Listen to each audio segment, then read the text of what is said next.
महाराज जी, जैसे क्या स्वभाव को परिवर्तित किया जा सकता है? ये अरे भैया, आप स्वभाव ना परिवर्तित करें तो भगवत प्राप्ति कैसे करेंगे?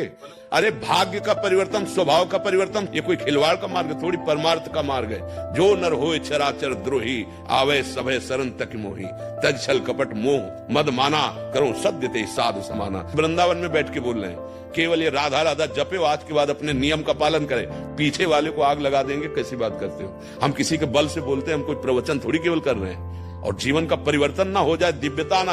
हाँ, अब सावधानी की बात कह रहा हूं। पीछे जो हमारे देह रचने के समय कर्म बनाए गए, उनमें सुख और दुख का संयोग रहता है। जैसे ये किडनी फेल, हम किसी भी दुख का तारतम्य न जोड़ें, वो पहले से निश्चित है। लेकिन जो नवीन खेती है, इसमें आग लगा सकते हैं। सबसे पहला प्रायश्चित अबलो नसानी अबना नसे हो, वो तुम हाथ उठा के बोले हो। दूसरा प्रायश्चित भगवान का नाम निरंतर रटना। तीसरा, जब हम भगवान के आश्रित हैं तो वो अहम त्वाम सर्व पापेभ्यो मोक्षयिष्यामि मा शुचा, मुनि के बल से कहते हैं। भगवान कह रहे ना, मेरी शरण में आ जाओ, अहम त्वाम सर्व। गलती बच्चों से ही होती है। हमारी दृष्टि में, हमारे भगवान की दृष्टि में आप बच्चे ही हो।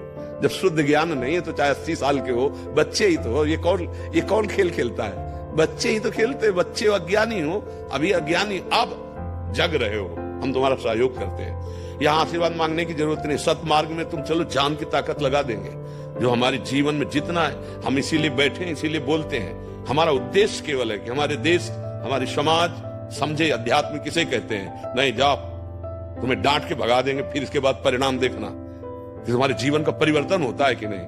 तो कटु व्यवहार, कड़ुआ शब्द अगर तो समझ लेना कि हमारे समन किया जा रहा है पापों का। अगर हमें ड्रामा करना हो तो मीठे मीठे बातें बोल के तुम्हें निपटा सकते हैं, लेकिन हम फिर समय क्यों दे तुम्हें? सबसे बड़ी कीमत समय की होती है। यही समय हम एकांत में बैठकर अपने लाडली लाल के चिंतन, लेकिन हम आपको समय देते हैं कि आपकी बिगड़ी सुधर जाए। हमारी बात मान लो, परम कल्याण का मार्ग है।